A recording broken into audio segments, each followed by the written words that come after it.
Hello guys, and welcome back to another Spore creation video. For today's creation, we're going to be making Astalos from Monster Hunter, as was voted in the last weekly request. For this creation, I did try to do things a little bit differently than I normally do, due to the fact that the last couple of creatures I've been making, as much as I enjoy a lot of these creations, especially Monster Hunter, I love making those ones, I kind of feel like I've been trying to mimic the styles of which I'm trying to make far too much lately, and it's not a bad thing per se, but when translating to Spore, it does get to a point where sometimes they do look a little bit off kilter, a little bit uncanny, or there's just things off with it. And not only that, but I kind of started to feel like that things are getting a little bit generic. Whereas Spore, one thing Spore does very, very well is over the top and exaggerated. And that was the kind of stuff that I really liked doing, you know, a couple of years ago back when I first started.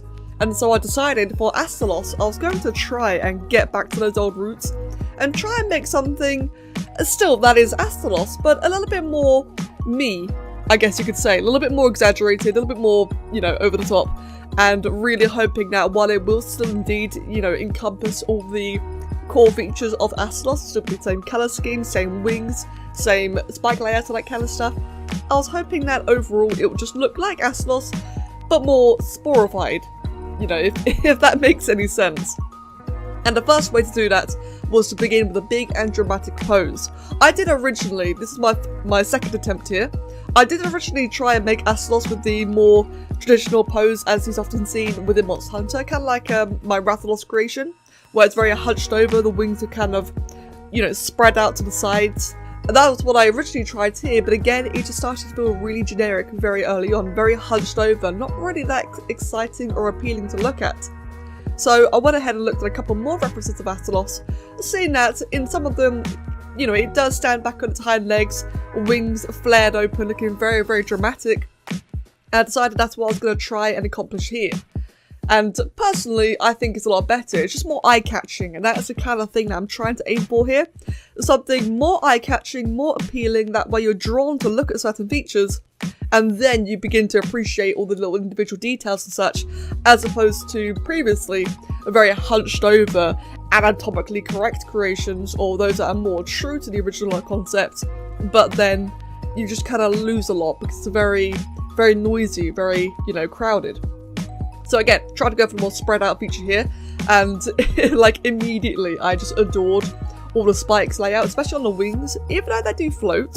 I am aware that animation wise it is not perfect, that these spikes will be floating on the wings.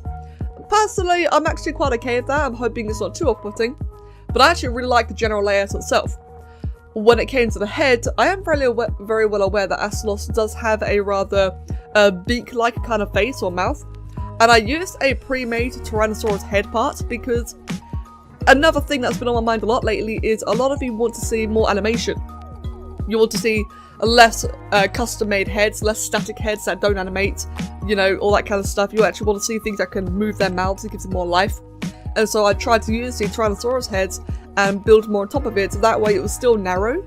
It still had a thin mouth that I can turn into a beak, that way to colour properly and animate properly, and, you know, again, that way it gives it a little bit more life, and that is something I really hope did translate well enough here. It's definitely not perfect, it's definitely a step away from what I normally do. I normally go with the custom pre-made heads, and that way, yeah, they don't animate, but they look more accurate. This one's a lot less accurate because of it, but I'm hoping that it pops out quite a bit more, due to the fact that it is animating. Another thing I did try differently as well was the tail. With these Monster Hunter creatures, a lot of them have very, very bulky, spiky tails that look very, very rigid. But I always use the same tail design in every one of my creations. I always go for the very smooth tails. This time round, I personally used a much more angular square limb because I wanted it to look rigid. And I know that, you know, for the majority of the creation, the rigidness, the angles do look very, very off-putting. But I kind of feel like that as time goes on, as I add more and more spikes and bulk and such, because it is a very spiky, bulky creature, as I added on more armor and such, I actually kind of felt like that the weird angles really complemented it in the end. It was a bit of a stretch, by far, but it made it look rigid, and that, again, is, you know, the kind of thing that I was wanting to get here. Throughout the creation, I'm sure I've probably added a bit too many spikes. I've probably added a bit too much armor in some places, such as I did add a... What I've noticed is that Astalos has 2 pairs of spikes or horns and such coming down all of its spine, its tail, its hips, etc. And I did add a additional middle row spikes. And the reason I did that is, while it may not necessarily be accurate to the original concept, again, for a Spore creation, I just felt like it popped out more. And there were like a couple of awkward holes here and there. It looked a little bit bare in some places. And I felt like just adding in those extra little bit of spikes did just help patch it up, you know, cover it up, but also made it look a little bit more interesting. I did also try to experiment with a couple of different pieces as well, such as the elbows, the thighs, the ankles. I also had a big orange piece there, not sure what its name is.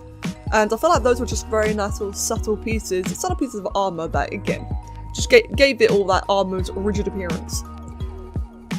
And of course, before we see the final product of the creation, here is this week's weekly request. As always, do vote for the next one that you'd like to see in the upper right-hand corner, and I shall be making it next week. And as for the final outcome of the creation, I gotta say, I really like it.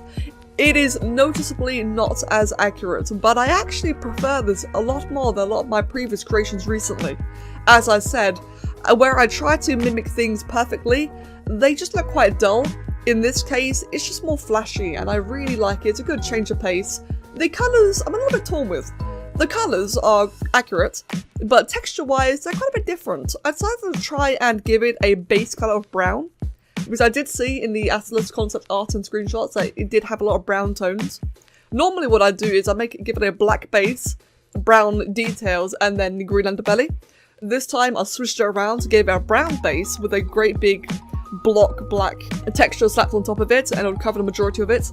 That way it is still mostly a black and green creature, just like the original thing, but that way it's got little subtle hints of brown kind of laced around it. A bit in between where the black and green meets, in the wings particularly, the base of the spikes, all that kind of stuff, and it's just a nice little subtle thing.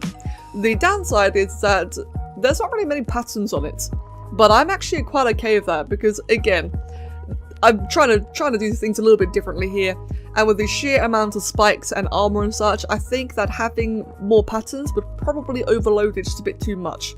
But guys, I really hope that you enjoy it. Let me know what you think of the new style. Let me know if this is a good direction, or if I should just stick to what I've been doing before and try and make them as true as I can.